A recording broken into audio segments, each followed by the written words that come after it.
அஸ்ஸலாமு அலைக்கும் வரஹ்மத்துல்லாஹி தஆலா வபரகாத்துஹு. இன்று கிரகணத்துறையின் சட்டநிலை. சூரிய சந்திர கிரகணத்தின் போது தொழுவது சுன்னாவா? கிரகணத்தின் மூலம் அல்லாஹ் மனிதர்களை எச்சரிக்கிறான். சூரியனும் சந்திரனும் அல்லாஹ்வின் அத்தாட்சிகளில் 2 அத்தாட்சிகளாகும். அதன் மூலம் அல்லாஹ் தன்னுடைய அடியார்களை எச்சரிக்கிறான்.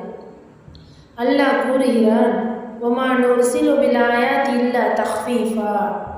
மக்களை அச்சமூட்டி எச்சரிப்பதற்காகவே அன்றி நாம் இத்தகைய அத்தாட்சிகளை அனுப்புவதில்லை. கிரகணத்தின் போது என்ன செய்ய வேண்டும் என்றால், கிரகணம் விலகும் வரை அல்லாவை தொழுது அல்லாவை நினைவு கூறுவதிலும் அல்லாவிற்கு தக்பீர் கூறுவதிலும் அவனிடம் துவா கேட்பதிலும் அல்லாவிடம் பாவமன்னிப்பு கோருவதிலும் தர்மம் செய்வதிலும் விரைந்து ஈடுபட வேண்டும் என்று நபி ஸல்லல்லாஹு அலைஹி வஸல்லம் அவர்கள் கூறினார்கள்.